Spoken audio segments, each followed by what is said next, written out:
Krishna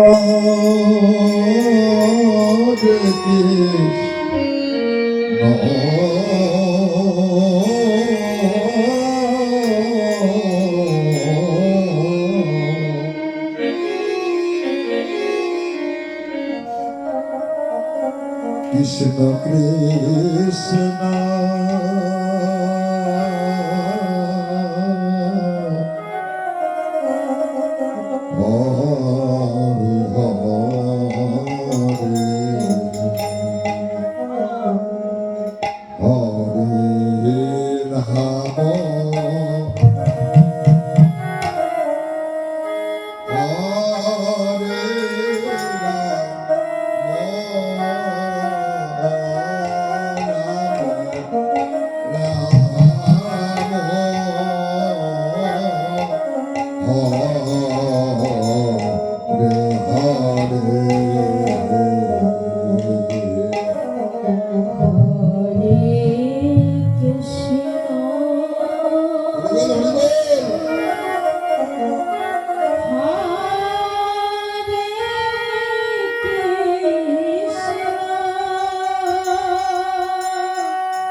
Hari বল নিতাই গৌর হরি বল Radhe Radhe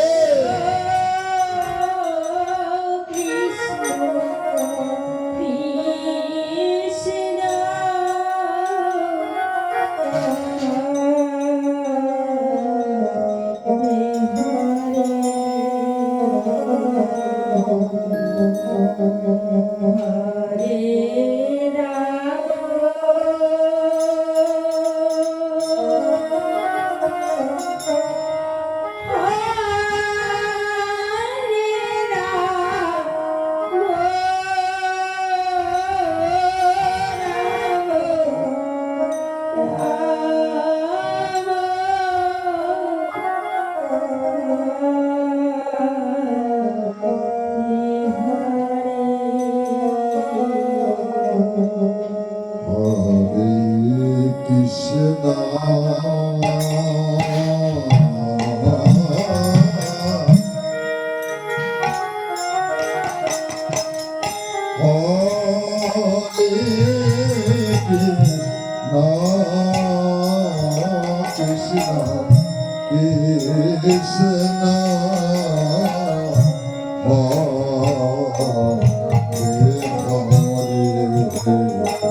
Ram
এত সুন্দর মানব জনম পেয়ে এই দেহ আমার গোবিন্দ সেবায় লাগলো না গো। আজ আছি গো, কাল নাও থাকতে পারি না। গোনা দিন নিয়ে এসেছি, যেদিন আমারে ডাক দেবে গো, এই ধরাতে কেউ আমাকে রাখতে পারবে না। পারবে কি না? যার যত অট্টালিকাই থাক না কেন মাগো, যত ধন সম্পত্তি থাক, যদি ডাক আসে গো, তার সেদিনই যেতেই হবে। টাকা পয়সা ধন দৌলত দিয়ে কেউ তাকে ধরে রাখতে পারবে না। তাই আমাদের গোনা দিন ফুরিয়ে যায় গো মা। বলা তো যায় না, আজ আছে কাল নাও থাকতে পারি। যেটুকু সময় এই বৃন্দাবন মাঝে আছে গো মা, মন প্রাণ গোবিন্দ চরণে অর্পণ করে আমরা সকলে এক মন হয়ে হরে কৃষ্ণ গোবিন্দ চরণে আত্মসমর্পণ করতে পারি না বাবু। এই জনম তো বৃথা গেলই গো, আমার করে কৃষ্ণ সারা জনম সংসারে কাটালাম। আজ গোবিন্দ আমার এত সুন্দর মধুময় বৃন্দাবনে ধামে নিয়ে এসেছে গো। তাই সকলে দুটি বাহু তুলে আমরা একসঙ্গে এক মন করে প্রভুর চরণে আত্মসমর্পণ করব। নিতাই গৌর হরি বল হরি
প্রভুর চরণ আশ্রয় করে কৃষ্ণ নাম করবার মতো তো ক্ষমতা নাই গো।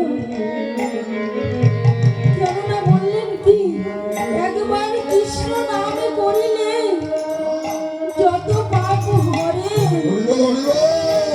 জীবের সাধ্য কি আছে গো মা, কত পাপ করে। তো বাবু, আমরা তো কতবার কৃষ্ণ নাম করছি,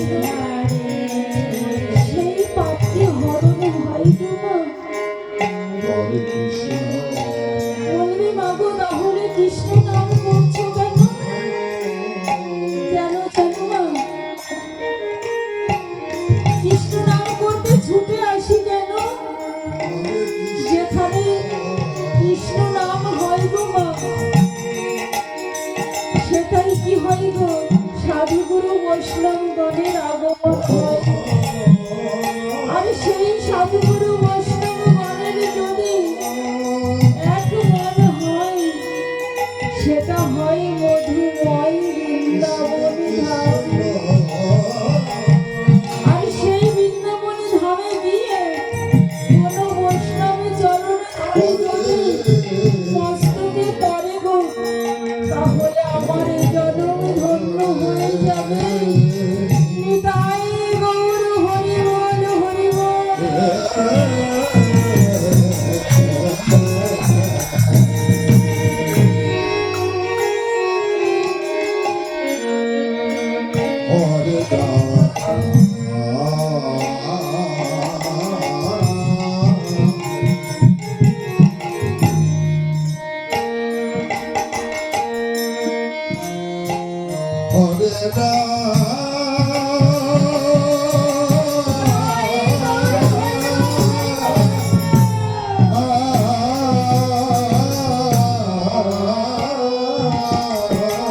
তখনকার দিনে তোমার ডাক্তার ছিল না, তাই রাজা বললেন যত কবিরাজ আছে দেশে সকলকে ডেকে নিয়ে এসো,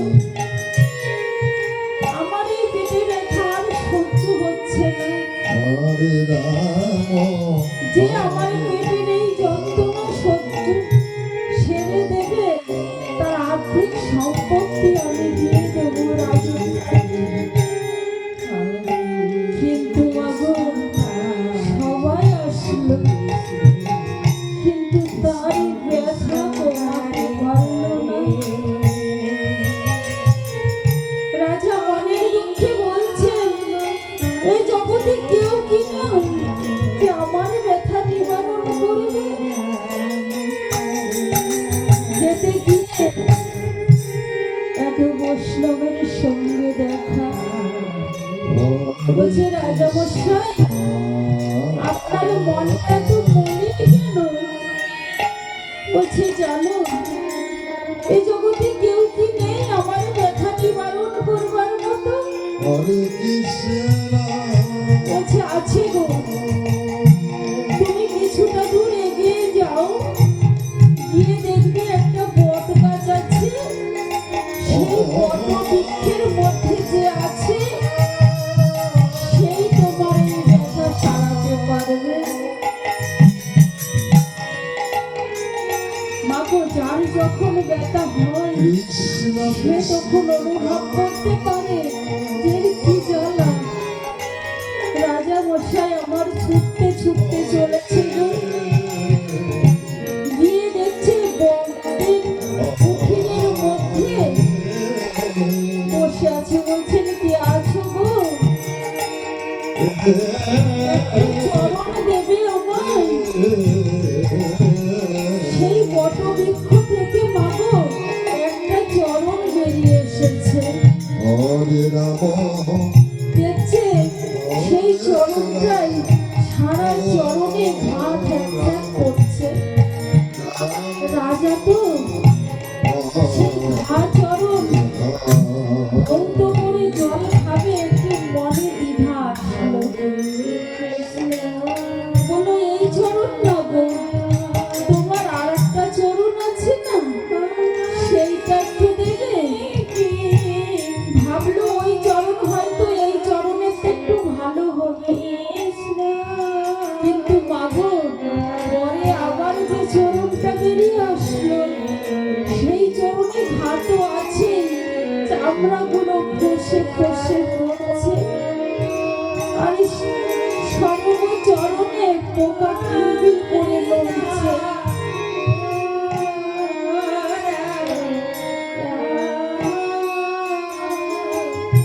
কি করবে তখন মাগো রাজা?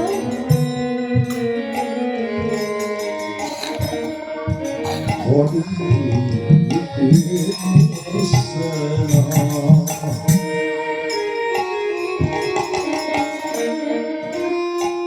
হরে কৃষ্ণ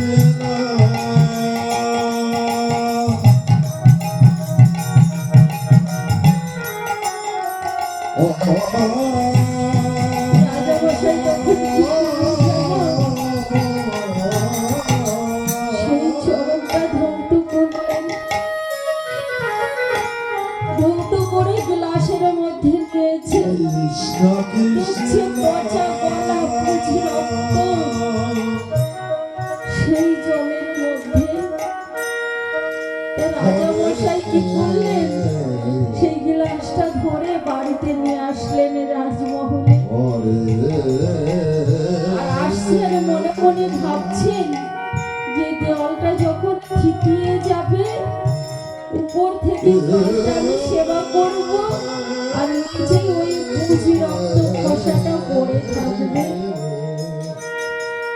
এসে রানী মাকে বললেন এই জলটা একটু রাখো, আমি স্নান সেরে আসি। কিন্তু রানীমা বললেন এটা কিসের জল? বলছেন বৈষ্ণব চরণ ধৌত জল। রানীমা যত্ন করে রাখলেন, কিন্তু রাজামশাই কি করলেন জানো না? ঘাটের ধারে গিয়ে বসে আছে যে একটু বসে যায়, জলটা আর একটু থিতিয়ে যাবে। আরে রানীমার ধৈর্য আর ধরছে না, বৈষ্ণব চরণ ধৌত জল এখনো সে আসছে না, কখন সেবা নেব? তো রানীমা কি করলেন জানো মা? উপর থেকে জল খানিকটা সেবা করে নিয়েছে। রাজামশাই কিছুক্ষণ পরে এসে বলছেন ওই চরণ ধৌত জলটা নিয়ে এসো।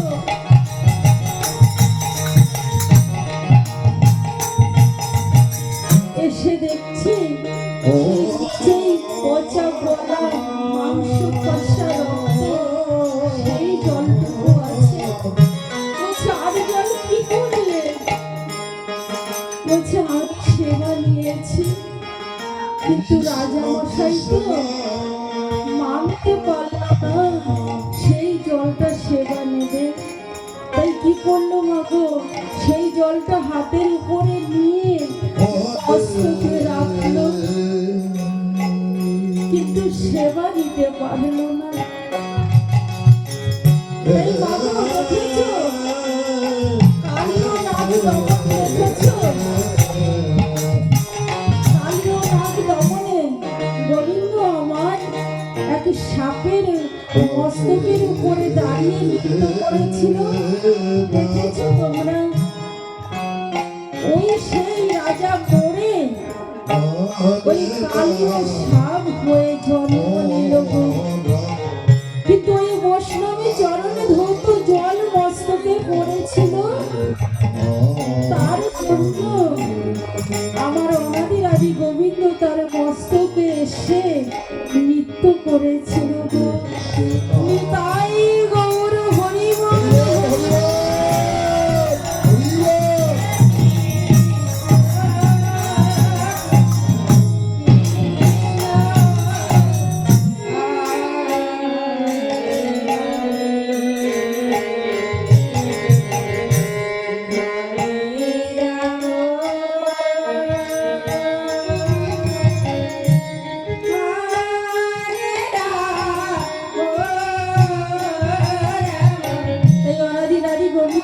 বললেন আমা হতে আমার নাম বড়, আরে নাম হইতে আমার এই ভক্ত বড়।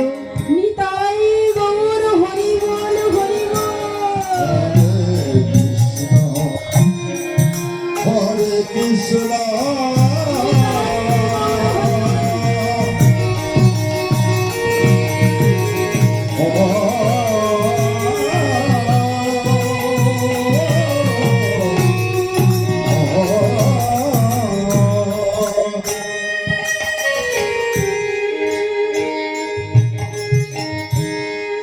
কৃষ্ণ কৃষ্ণ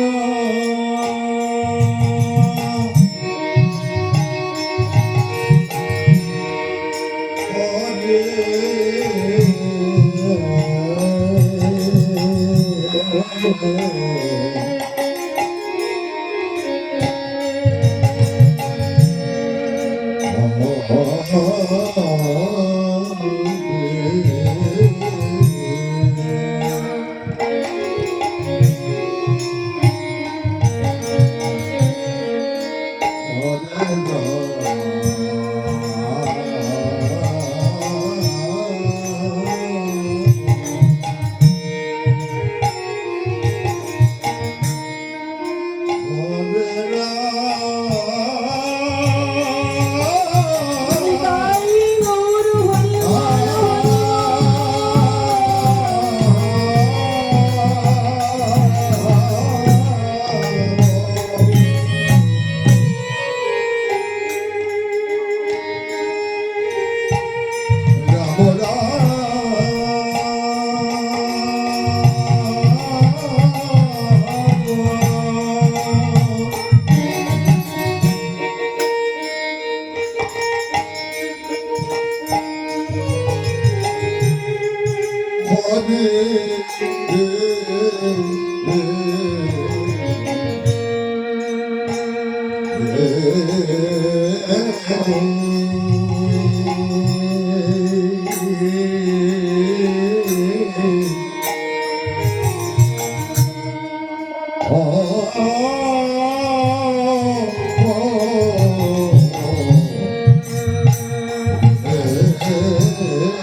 বাবু,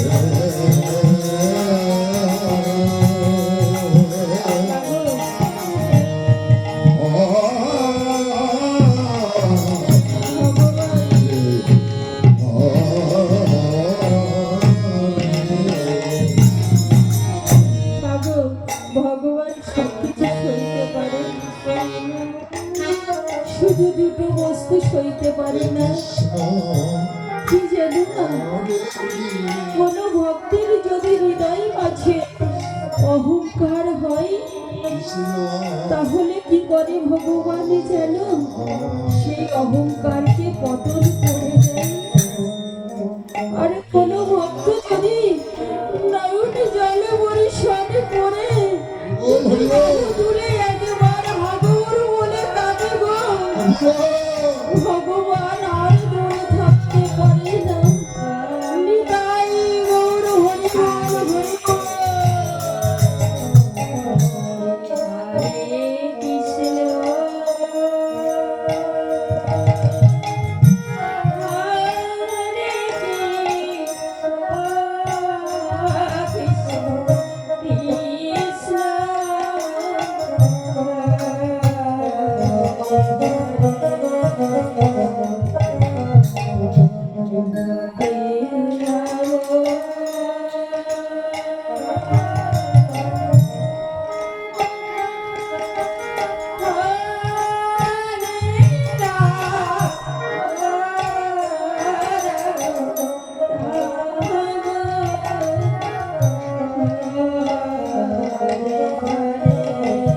তাই সকল বৈষ্ণবের চরণে নিবেদন, হরে কৃষ্ণ সবাই মিলে এই গৌরহরি সম্প্রদায়কে আশীর্বাদ করবেন, হরে কৃষ্ণ যেন হৃদয়ের মাঝে ভক্তি রেখে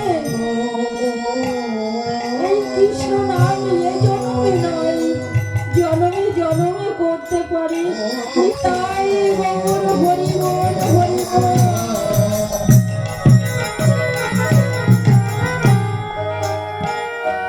কৃষ্ণ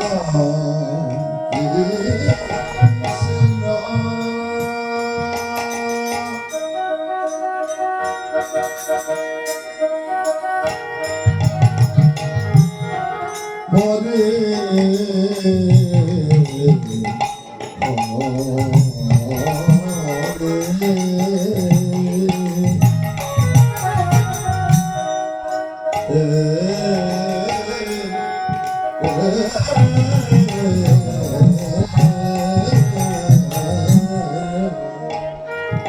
মাধব, নারদ মুনি তো দেখেছো, নারদ মুনি সর্বদা প্রভুর নাম করে না, সবাই জানো তো, নারদ মুনি সর্বদা প্রভুর নাম করে। তাই একদিন মনে কি হয়েছিল জানো না, ভাবছি কি এই জগতের থেকে আমি হচ্ছে শ্রেষ্ঠ ভক্ত, প্রভুর ভক্ত আমি শ্রেষ্ঠ। কেন? আমি সর্বদা নাম করি, আমার মতো ভক্ত এই জগতে কেউ নাই। তাই আমার প্রভু বুঝতে পেরে গো বলছে, নারদ ও নারদ, তুমি আমার শ্রেষ্ঠ ভক্ত, কেন সর্বদা তুমি আমার নাম করো?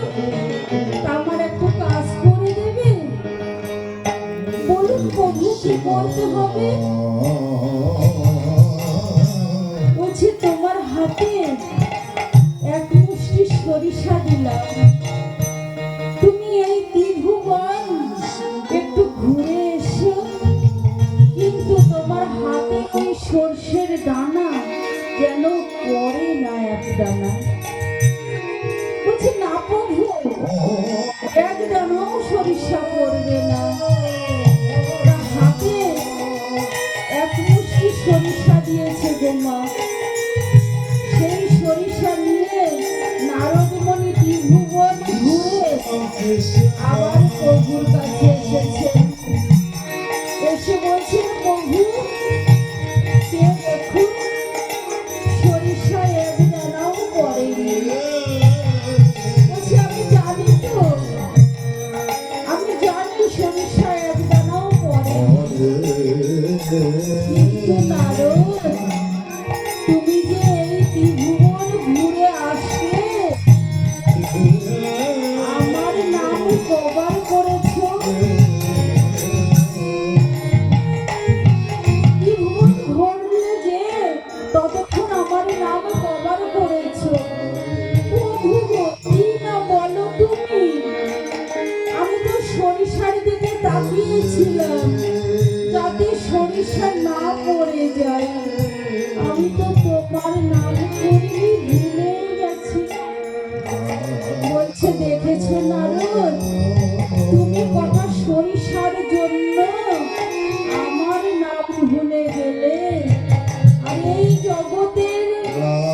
সংসার করে তবু তারা আমার নাম ভোলে না।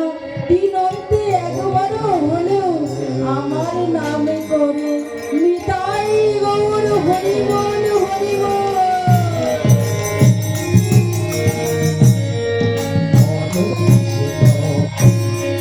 Hare Krishna,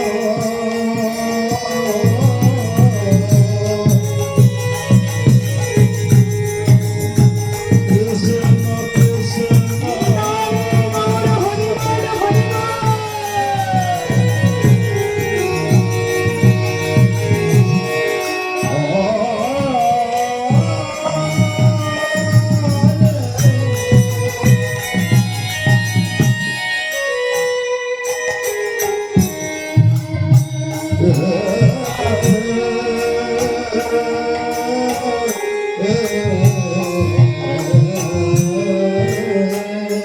এই বললেন সংসারে থাকিয়া যার ভাবের উদয় হয় পরম বৈষ্ণব সে জানিও নিশ্চয়। নিতাই গৌর হরি বল হরি বল।